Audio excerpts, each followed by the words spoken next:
Industrial automation and control का जो आज हमारा लेक्चर है, इसके अंदर हम लोग थोड़ा सा डिस्कस करेंगे कि ऑटोमेशन होती क्या है और ऑटोमेशन कैसे की जाती है। It is more of a theoretical part, लेकिन इसके अंदर जो प्रैक्टिकली इंडस्ट्री के अंदर चीजें हो रही होती है उनको भी हम थोड़ा थोड़ा इनकॉर्पोरेट कर रहे होते हैं। तो अगर हम बात करें सिंपल ऑटोमेशन की, तो ऑटोमेशन विद द डेफिनेशन अगर आप देखें, there is the simply use of the control system and information technologies जो कि ह्यूमन वर्क को कम कर देती है और आपकी प्रोडक्शन अच्छी करती है और उसकी स्पीड बढ़ा देती है। और ऑटोमेशन हमेशा इस तरह की होनी चाहिए जो आपकी कॉस्ट को रिड्यूस करे और आपकी क्वालिटी इंप्रूव हो। ऐसी ऑटोमेशन कहीं भी एक्सेप्टेबल नहीं होगी जहां पे आपकी ऑटोमेशन करने से कॉस्ट बढ़ रही है। फॉर एग्जाम्पल, अगर आपका कोई ऐसा प्रोसेस है जिसके अंदर आपने कोई स्टैंप लगानी है कि किसी फाइल के अंदर और काफी अंदर जाके, और वो प्रोसेस किसी तरीके से मशीन में नहीं हो पा रहा, तो उस चूंकि वो मशीन की से वो प्रोसेस नहीं हो पा रहा है, एक ह्यूमन ही ऐसा इतनी फास्ट कर सकता है कि वो इतनी फाइल्स के अंदर जाके वो स्टैंप लगा रहा है।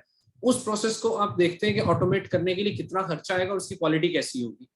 अगर तो वो ह्यूमन उसके अंदर जो आपकी इंटरफेरेंस है उसको आप खत्म कर रहे हैं और उसकी कॉस्ट नहीं ऊपर जा रही और उसकी एफिशिएंसी इंक्रीज हो रही है, then you will automate. Otherwise आप ऐसे प्रोसेस को ऑटोमेट नहीं करेंगे। क्यों? वो कॉस्ट इफेक्टिव नहीं है, टाइम इफेक्टिव नहीं है। तो ऑटोमेशन के अंदर टाइम और कॉस्ट इसका बहुत ख्याल रखना है। ये दोनों इक्वली इंपॉर्टेंट है। अगर हम टाइप्स ऑफ ऑटोमेशन की बात करें तो हमारे पास बेसिकली दो तरह की ऑटोमेशंस हैं। एक परमानेंट या फिक्स्ड होती है और एक आपके पास प्रोग्रामेबल ऑटोमेशन होती है। परमानेंट ऑटोमेशन और प्रोग्रामेबल ऑटोमेशन में फर्क क्या है? जो आपके पास परमानेंट ऑटोमेशन होती है उसके अंदर आपने एक कंट्रोल फिलॉसफी डिजाइन की, उसकी एक चिप बना दी, एम्बेडेड चिप बन गई। वो चिप आपने मल्टीपल प्रोडक्शन कर दी और वो चिप सिर्फ और सिर्फ उसको प्रोग्राम कर दिया, उसको एम्बेड कर दिया कि वो स्पेसिफिक काम ही कर सकती है, वो प्रोग्रामेबल मजीद नहीं रही। तो ऐसी ऑटोमेशन जो होगी परमानेंट या फिक्स्ड ऑटोमेशन होगी, और ऐसी ऑटोमेशन मोस्टली मशीनरीज में होती है। मशीनरीज के अंदर एक एग्जांपल अगर मैं दूं एसी की, तो एसी के अंदर आप देखेंगे कि एक एम्बेडेड चिप इन्वॉल्व है। वो एम्बेडेड चिप क्या कर रही है कि जैसे ही देखती है उसके साथ एक टेम्परेचर सेंसर लगा हुआ है, कमरे का टेम्परेचर 26 हुआ, उस एम्बेडेड चिप से कमांड गई और एसी ट्रिप हो गया। अब मैं अगर चाहूँ कि उस एम्बेडेड चिप के अंदर छेड़छाड़ करूं तो मुझे उसके अंदर हार्डवेयर चेंज करना पड़ेगा। मैं उसके अंदर कोई एक्स्ट्रा टेम्परेचर सेंसर इनकॉर्पोरेट करना चाहूं तो मुझे उसके अंदर हार्डवेयर पे जाके चेंजेस करनी पड़ेगी, प्लस उसके सॉफ्टवेयर में भी चेंजेस करनी पड़ेंगी। दोनों काम करने पड़ेंगे। ये एक कंट्रोल लूप, बहुत अच्छा कंट्रोल लूप है एसी का, या एक मोटर का कंट्रोल लूप लगा हुआ है जो क्या काम कर रहा है कि पानी का जैसे ही टैंक भर गया तो मोटर बंद हो गई, पानी का टैंक अभी खाली है तो मोटर चल गई। इसके लिए मैंने एक चिप डिजाइन कर दी, एम्बेडेड चिप है, फिक्स्ड ऑटोमेशन। वो चिप वही काम कर सकती है। उसको चेंज करने के लिए मुझे चिप का स्ट्रक्चर चेंज करना पड़ेगा, मुझे उसके अंदर प्रोग्रामिंग में चेंज करनी पड़ेगी। अब जरूरी नहीं सिर्फ एम्बेडेड के अंदर, अगर मैं एम्बेडेड, तो अब आजकल की दुनिया की बात है, अगर मैं पहले चला जाऊं तो पहले ये वाले काम हो रहे होते थे डिफरेंट रिलेज के थ्रू। डिफरेंट रिलेज आपने लगाई होती थी, रिले ट्रिप कर गई, एक काम हो गया, वो एक रिले ट्रिप कर गई, दूसरा काम हो गया। अब रिले काफी हद तक स्विच कर रही है एम्बेडेड की तरफ। तो आपके पास ऐसी ऑटोमेशन परमानेंट या फिक्स्ड ऑटोमेशन। लेकिन प्रोग्रामेबल ऑटोमेशन क्या होती है? प्रोग्रामेबल ऑटोमेशन है कि आपने एक ऐसी यूनिवर्सल कंट्रोलर लगाया है जिसको आप जब मर्जी प्रोग्राम कर सकते हैं। आपका एक प्रोसेस चल रहा है जिसके अंदर 4 चीजों के टेम्परेचर नोट हो रहे हैं और उन 4 चीजों के टेम्परेचर नोट होने की बिना पे कोई फंक्शन परफॉर्म हो रहा है, तो आप क्या करते हैं, उसके अंदर मजीद कोई 4 टेम्परेचर सेंसर्स और इनकॉर्पोरेट कर सकते हैं। आपके पास होती है वो जगह और आप उसके अंदर वो इनकॉर्पोरेट कर देते हैं और उसको प्रोग्राम भी कर देते हैं। आपका कंट्रोलर एक लगा हुआ है, बस उस कंट्रोलर को एक्सटेंड कर सकते हैं, उसको बल्कि प्रोग्राम पूरा डिलीट करके नया प्रोग्राम इंस्टॉल कर सकते हैं। ये प्रोग्रामेबल ऑटोमेशन है। आप पहले 10 की स्पीड के अंदर प्रोडक्शन कर रहे हैं, आपने स्पीड बढ़ा दी 100 के ऊपर, आपकी स्पीड 1000 यूनिट्स पर डे है, आपकी स्पीड 5000 यूनिट्स पर डे है। अब फॉर एग्जांपल आपकी कोई एसी प्रोडक्शन का यूनिट है, एसी की प्रोडक्शन सर्दियों के अंदर कम हो गई है, आप नहीं चाहते कि इतनी तेजी से प्रोड्यूस करे, आप उसको क्या करेंगे, उसके अंदर प्रोग्रामिंग करके उसको चेंज करेंगे उसकी प्रोडक्शन में। तो ये दो मेजर टाइप्स ऑफ ऑटोमेशन होती है, या परमानेंट और फिक्स्ड होती है या प्रोग्रामेबल होती है। तो ये इनको अंदर हमेशा डिफरेंस रहेगा, ठीक है। ये कुछ एग्जांपल्स आपके सामने है। फिक्स्ड ऑटोमेशन के अंदर ये रिले लॉजिक या उसके तहत डिफरेंट आप गेट्स लॉजिक जो आपकी होती है उनके थ्रू आप ऑपरेट करवाते हैं कि अगर ये दोनों स्विचेस आपके क्लोज होंगे तभी आपका ये लैंप ऑन होगा। अगर मैं चाहूं कि मैं इस लूप के अंदर कोई चेंज करूं तो मुझे क्या करना पड़ेगा, हार्डवेयर बेसिस पे चेंज करनी पड़ेगी। ये वाला स्विच निकाल के मैं लैंप के पैरेलल में लगाना चाहता हूं, स्विच 2 निकाल के, तो मुझे हार्डवेयर बेसिस पे चेंज करना पड़ेगा इसका लॉजिक चेंज करने के लिए। जबकि प्रोग्राम्ड ऑटोमेशन होती है जिसके अंदर आप प्रोग्राम लिखते हैं, मोस्टली वो पीएलसी के थ्रू हो जाती है, क्योंकि PLC stands for programmable logic control. आप उसे प्रोग्राम करते हैं अकॉर्डिंगली जिस तरह का आप करना चाहें, वो कंप्लीटली आप एक ह्यूमन ब्रेन उसके अंदर इंस्टॉल करते हैं और उसके अंदर लॉजिक डिफाइन करते हैं, और इस तरीके से आपकी सारी परफॉर्मेंस हो रही होती है। अगर हम थोड़ा सा कंपैरिजन करें फिक्स्ड और प्रोग्रामेबल ऑटोमेशन का, तो आप देखेंगे फिक्स्ड ऑटोमेशन कोई स्पेसिफिक होती है और उसका अपग्रेड हमेशा डिफिकल्ट होता है, मेंटेनेंस उसकी डिफिकल्ट है। कोई चीज खराब होगी तो उसको बहुत डिफिकल्ट होगा कि आप उसे मेंटेन करें। अगर एम्बेडेड चिप की बात करूं तो एम्बेडेड चिप अगर किसी हाई करंट की वजह से एम्बेडेड चिप के अंदर मसला आ गया तो you need to change the whole chip. जबकि इसके अंदर आपके कंपैटिबिलिटी जो होती है वो मैन्युफैक्चरिंग या डिजाइन पर डिपेंड करती है कि वो चेंज कर भी सकते हैं या उसे एक जगह से उठाकर दूसरी जगह लेके जाए उस पर। फिर इकोनॉमिक एफिशिएंसी उसकी देखी जाए तो वो स्मॉल सिस्टम्स के लिए बहुत अच्छी है। लेकिन अगर हम प्रोग्रामेबल ऑटोमेशन की बात करें तो उसका पर्पस वैरायटी है।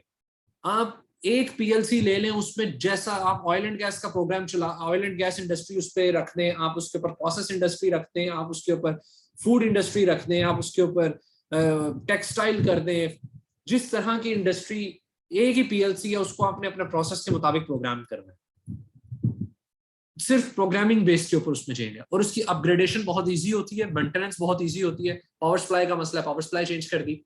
आईओ कार्ड का मसला, आईओ कार्ड चेंज कर दिया। कंट्रोलर का मसला, सारा कुछ वही रहा, कंट्रोलर चेंज कर दिया, उसके अंदर नया प्रोग्राम इंस्टॉल कर दिया। अपग्रेड करना है, कंट्रोलर उतारा, नया कंट्रोलर लगा दिया। फर्स्ट करें आपकी पीएलसी 256 टैग्स को इंकॉर्पोरेट कर सकती थी, आपने 512 टैग्स वाली पीएलसी लगा दी। बाकी सारी चीजें वही रहेंगी, कुछ चेंज नहीं करना पड़ेगा, सिर्फ कंट्रोलर 256 की जगह 512 वाला लग जाएगा। आईओ कार्ड्स अगर आपके एक आईओ कार्ड आपका 24 वाला लगा हुआ है, आईओ डिजिटल इनपुट्स आपकी 24 कंप्लीट है, एक डिजिटल इनपुट का कार्ड और लगाया, उसके अंदर मजीद इनकॉर्पोरेट कर दी, तो बड़ी इजी अपग्रेड होता है। मेंटेनेंस उसकी बहुत आसान होती है, कैपेबिलिटी उसकी जो है वो थोड़ी सी आपकी हाई हो जाती है, और इकोनॉमिक एफिशिएंसी बहुत अच्छी है। हर तरह के कोई भी आपका प्रोसेस है, किसी भी तरह का सिस्टम है, उसके अंदर वो लग सकती है। थोड़ा सा आप इनमें देखें क्वांटिटी अगेंस्ट प्रोडक्ट वैरायटी।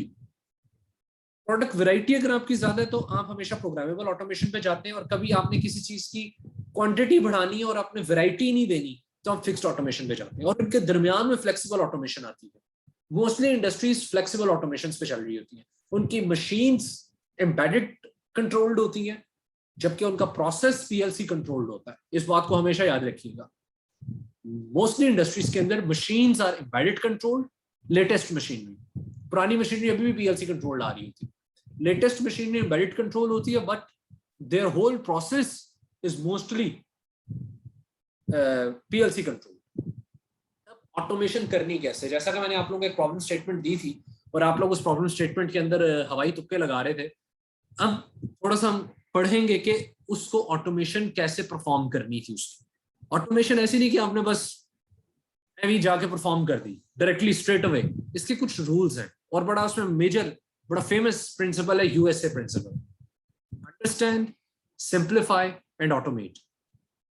आपने पहले प्रोसेस को, एग्जिस्टिंग प्रोसेस को अंडरस्टैंड करना है, फिर उसको सिंप्लीफाई करना है, फिर उसको ऑटोमेट करना है। अगर आप इस स्टेप्स में नहीं चलेंगे आप कभी भी उसे ऑटोमेट नहीं कर पाएंगे। अंडरस्टैंडिंग किस तरह करनी है, आपने करंट प्रोसेस की डिटेल्स को स्टडी करना है, और उनको कैसे स्टडी करना है, इन फॉलोइंग आंसर्स की बिना। लेकिन आपको पता हो कि आपकी इनपुट्स क्या है, you need to write down your inputs. आपको राइट डाउन करनी है आपकी आउटपुट क्या है, आपको ये लिखना है कि इनपुट और आउटपुट के बीच में क्या हो रहा है। आपको प्रोसेस का फंक्शन पता होना चाहिए कि मैं प्रोसेस कर क्यों रहा हूं।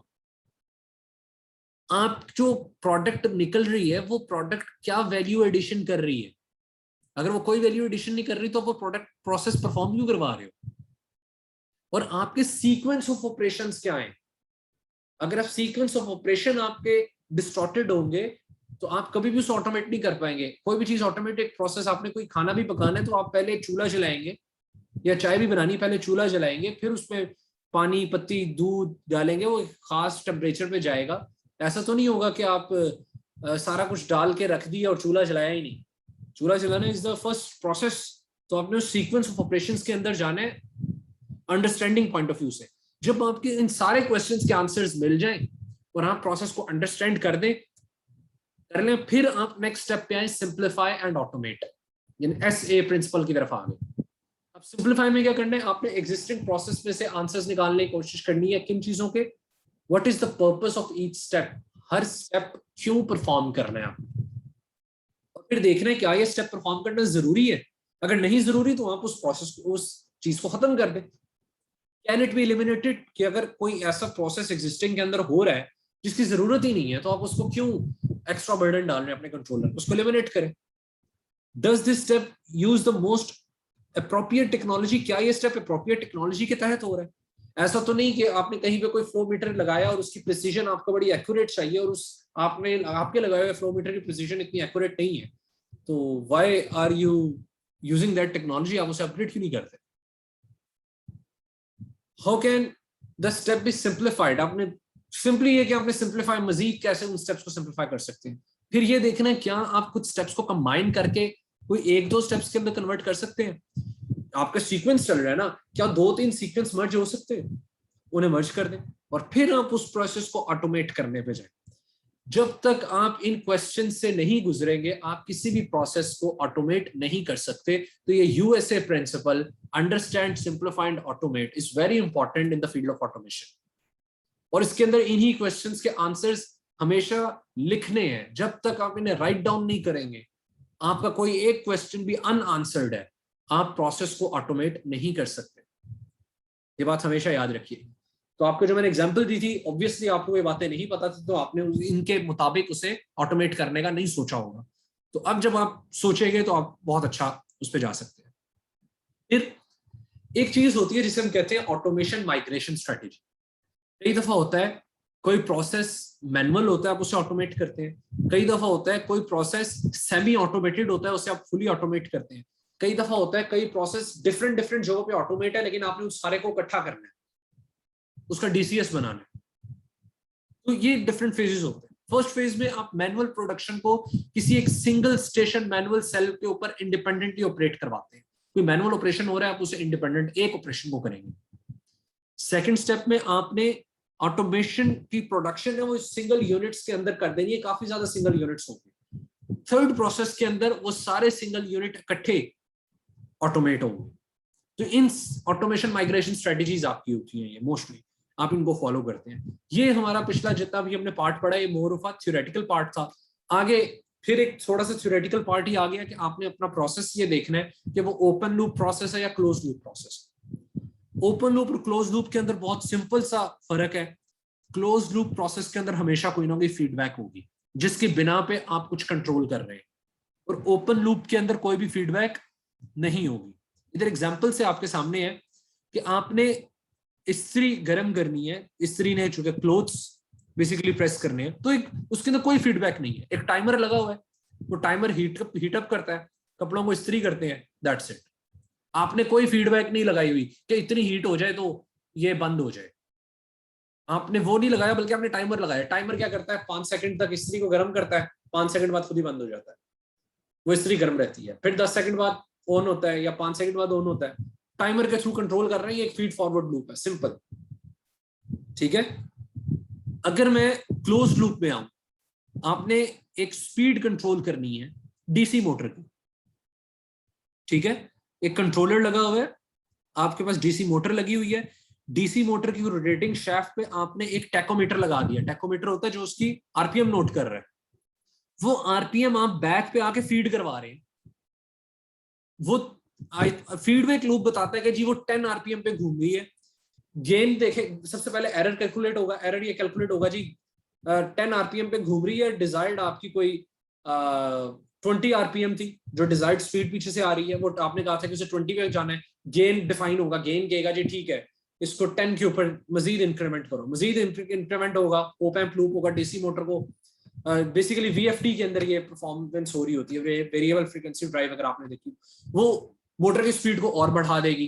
फिर टेकोमीटर से एक फीडबैक लूप चलेगा, जब तक फीडबैक लूप अपनी एंट्री को 20 आरपीएम नहीं देता, ये कंटिन्यूअसली लूप के अंदर परफॉर्मेंस चलती रहेगी। जैसे ही 20 आरपीएम होगा, गेन कांस्टेंट हो जाएगा, वो उसको मजीद नहीं बढ़ाएगा, उसके आप आपके आरपीएम को। ये क्लोज्ड लूप ऑटोमेशन है आपकी।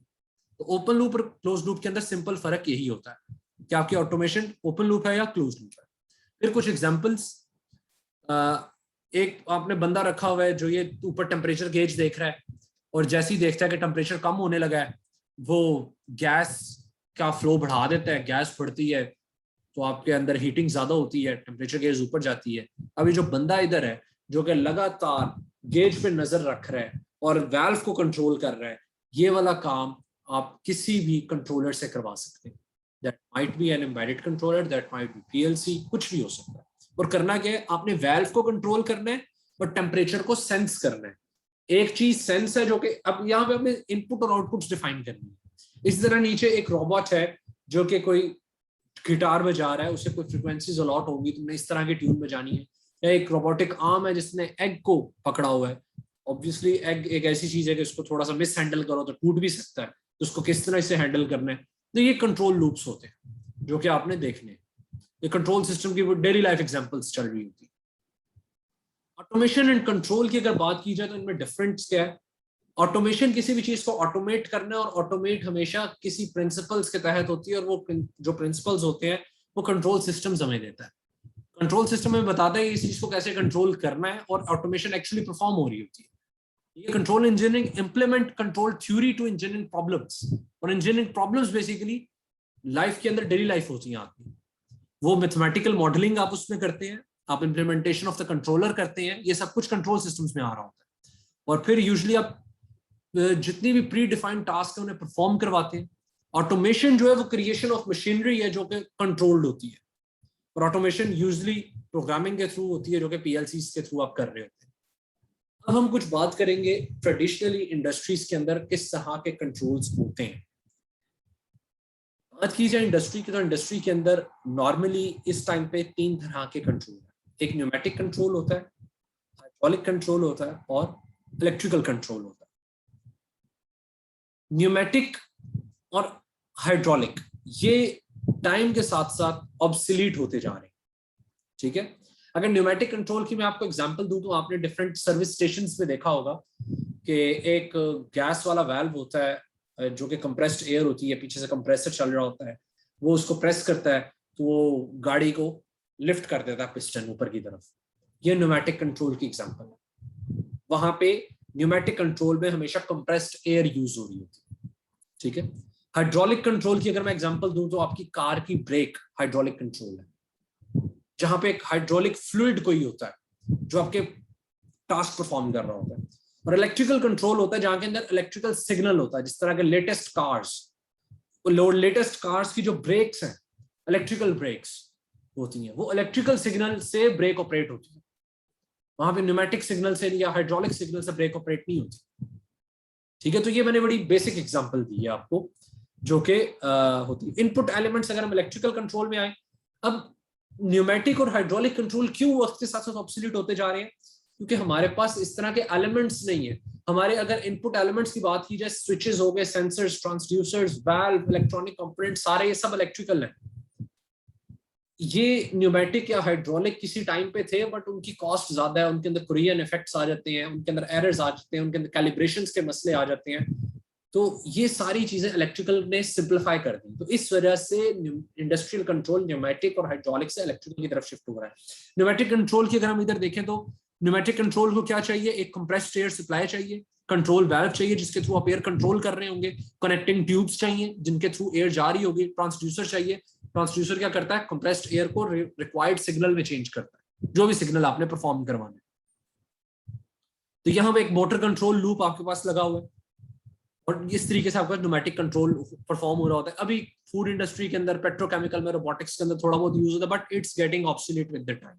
बहुत कम आपको मिलता है। इवन कि अभी मुझे तकरीबन इंडस्ट्री के अंदर 3-4 साल हुए हैं और बहुत ही मिनिमम मैंने देखा है न्यूमेटिक कंट्रोल सिस्टम्स। ज्यादातर वो रिप्लेस हो चुके हुए हैं इलेक्ट्रिकल सिस्टम से। अगर कहीं पे है भी तो उनके एंड पे उन्होंने डिफरेंट ट्रांसमीटर्स इलेक्ट्रिकल लगा के उनको इलेक्ट्रिकली कंट्रोल। फिर आपके पास हाइड्रोलिक कंट्रोल सिस्टम, जहां के अंदर आप हाइड्रोलिक फ्लूइड यूज करते हैं, ठीक है। और इसके अंदर वही कार ब्रेकिंग की एग्जांपल है, कार जैक्स की है, सैटेलाइट्स के अंदर कई दफा आप यूज कर रहे होते हैं। जहां पे इलेक्ट्रिसिटी नहीं होती तो वहां पे मोस्टली हम हाइड्रोलिक कंट्रोल सिस्टम को प्रेफर कर रहे होते हैं। इसके थ्रू आप प्रेशर रेगुलेट कर सकते हैं, कंट्रोल रेगुलेट कर सकते हैं, ये सब। अगर हम कंपैरिजन की बात करें न्यूमेटिक कंट्रोल और हाइड्रोलिक कंट्रोल की, न्यूमेटिक कंट्रोल इजी इंस्टॉलेशन है, सिंपल सा डिजाइन होता है और कंप्रेस्ड एयर यूज हो रही है। हाइड्रोलिक जो है वो थोड़ा सा कॉम्प्लेक्स असेंबली है, फ्लूइड यूज हो रहा होता है, ऑयल वगैरह। तो इन दोनों में अगर हम बात करें न्यूमेटिक की और हाइड्रोलिक की, दोनों में एक मसला लीकेज का है। जबकि इलेक्ट्रिकल कंट्रोल सिस्टम सिंपल है, इलेक्ट्रिसिटी चाहिए आपको ये परफॉर्म करने के लिए और ये बहुत यूजर फ्रेंडली है। इसका होम यूजर भी है और इंडस्ट्रियल यूजर भी है। तो ये कंट्रोल सिस्टम जो इंडस्ट्री में हम यूज हो रहे थे, हमने अभी वो डिस्कस किया। अगर मैं थोड़ा सा समराइज करूं तो अभी हम लोगों ने थोड़ा सा इस बात को डिस्कस किया है कि ऑटोमेशन करनी कैसे है, ओपन लूप क्लोज लूप का कैसे ख्याल रखना है, यूएसए प्रिंसिपल क्या है, और प्रोग्रामेबल और फिक्स्ड ऑटोमेशन में क्या फर्क होता है, और हम जो प्रैक्टिस नॉर्मली इंडस्ट्री के अंदर की जाती है ऑटोमेशन की, चाहे वो न्यूमेटिक है, हाइड्रोलिक है, इलेक्ट्रिकल है, वो क्या होती है, किस तरह के डिफरेंसेस है या कंपैरिजन है। अब हम आ रहे हैं एक थोड़ी सी बॉटम लाइन पे कि ऑटोमेशन करने के लिए you need instruments. Without instruments आप चीज ऑटोमेट कर ही नहीं सकते। जैसा कि एग्जांपल में आपको मैंने बताया कि you need to know the flow of the liquid A. Flow of the liquid A आपको कैसे मिलेगा? जब तक वहां पे कोई फ्लो मेजरिंग इंस्ट्रूमेंट इंस्टॉल नहीं होगा। सो you need a flow meter.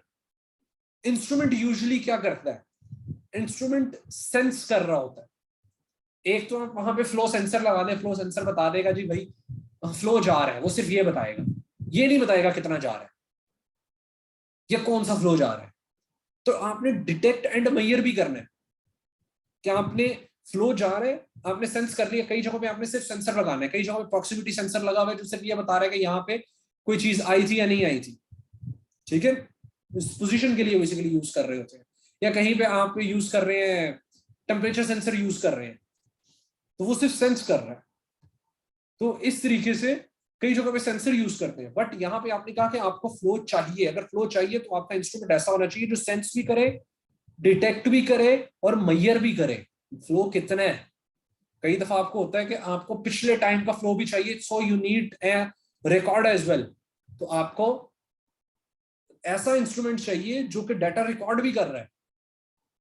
Instrument जैसे जैसे मैं इंस्ट्रूमेंट के डेप्थ में जाता रहूंगा वैसे वैसे इंस्ट्रूमेंट की क्वालिटी भी बढ़ेगी और उसकी प्राइस भी बढ़ेगी। तो आपने सिलेक्ट करना होता है इंस्ट्रूमेंट कौन सा लगाना है।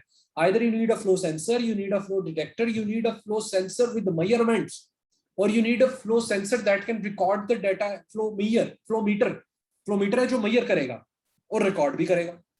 या आपने कंट्रोल वाल्व लगाना है। अब कंट्रोल वाल्व क्या करता है? कंट्रोल फ्लो वाल्व भी कई होते हैं। एक सिंपल कंट्रोल वाल्व होता है, कंट्रोल फ्लो वाल्व होता है। वो क्या करता है? वो फ्लो भी मेजर कर रहा है और उस फ्लो को कंट्रोल भी कर रहा है, उसको रिकॉर्ड भी कर रहा है। और फिर आपको वो डाटा कहां पे चाहिए? कहीं पे तो कम्युनिकेट करवाना है। सो यू नीड उस इंस्ट्रूमेंट को कम्युनिकेट करवाना है। किससे करवाना है? पीएलसी से कम्युनिकेट करवाना है। अब पीएलसी तो मेरी इलेक्ट्रिकल सिग्नल पे चलती है, फ्लो मीटर तो मुझे कोई डाटा और दे रहा है। तो अब आपको क्या करना है? यहाँ पे एक कम्युनिकेशन एस्टैब्लिश करनी है इंस्ट्रूमेंट और पीएलसी के दरमियान में। मोस्टली या तो वो हार्ट कंट्रोल होती है, HART, या तो वो 4 to 20 मिली एम्प्स का इलेक्ट्रिकल सिग्नल होता है, या तो वो आपके पास इथरनेट कंट्रोल्ड होती है या सीरियल कंट्रोल्ड होती है। तो सीरियल कम्युनिकेशन होती है, इथरनेट कम्युनिकेशन होती है। तो कम्युनिकेशन में डिफरेंट है। तो जब भी आप इंस्ट्रूमेंट सेलेक्ट करते हैं तो आप उसकी range, sensing, detect, measure, record, control, communicate, ये सब चीजों को सामने रख के इंस्ट्रूमेंट को सिलेक्ट करते हैं, ठीक है। इंस्ट्रूमेंट जब आपके पास इंस्ट्रूमेंट की सिलेक्शन, इंस्ट्रूमेंट बेसिकली वही बातें जो मैंने आपको बताई है कि ऑब्जर्व करता है, एनालाइज करता है, ओवरऑल प्रोसेस के अंदर आपको हेल्प आउट कर रहा होता है, मॉनिटर करता है प्रोसेस को, ऑपरेशंस को। जब प्रोसेस के सारा डाटा आपके पास आना शुरू हो जाता है, फिर आप उसे कंट्रोल करते हैं। एक जर्नलाइज्ड मेजरमेंट किस तरह होती है? सेंसिंग होती है, सिग्नल कंडीशनिंग होती है, यानी कि उसे कोई और सिग्नल मिला, फर्स्ट करें एक फ्लो मीटर लगा हुआ है, एक टरबाइन फ्लो मीटर है, टरबाइन फ्लो मीटर के अंदर यानी कि कोई टरबाइन होगी, फ्लो होने से वो टरबाइन मूव करती है, वो टरबाइन जब मूव करती है तो उसका जो मैकेनिकल सिग्नल प्रोड्यूस हो रहा है, उस मैकेनिकल को आप इलेक्ट्रिकल में चेंज करेंगे, इलेक्ट्रिकल में मजीद आपने जिस तरह भी ऑपरेट करवाने वैसे इस तरह सिग्नल प्रोसेसिंग एलिमेंट होगा, फिर आगे डाटा प्रेजेंटेशन होगी। आपने ये डाटा डिजिटली देखना है या आपने एनालॉग गेज पे देखना है, जिस तरह भी डाटा देखना है आप उस तरीके से उसको देखते हैं। तो एक जर्नलाइज मेजरमेंट होती है। तो एक जर्नलाइज मेजरमेंट इसी तरीके से आपके पास चल रही होती है। मेजर होता है सबसे पहले, उसकी प्राइमरी सेंसिंग होती है, उसकी सिग्नल कंडीशनिंग होती है, फिर वो डाटा ट्रांसमिट होता है, स्टोर होता है, फिर वो प्रेजेंट किया जाता है, और फिर आप उस डाटा के थ्रू अपने सिस्टम्स को कंट्रोल करते हैं। So this is all about instrument. अभी हमने पीएलसी पे हम नहीं गए, हमने इंस्ट्रूमेंट को थोड़ा सा स्टडी किया कि हमें इंस्ट्रूमेंट कैसे चाहिए और हमें ऑटोमेशन कैसे परफॉर्म करनी है। So that was all about for today. मजीद आप लोगों के कोई क्वेश्चंस हैं तो आप जरूर करें, मैं उन क्वेश्चंस के आप लोगों के आंसर्स करूंगा।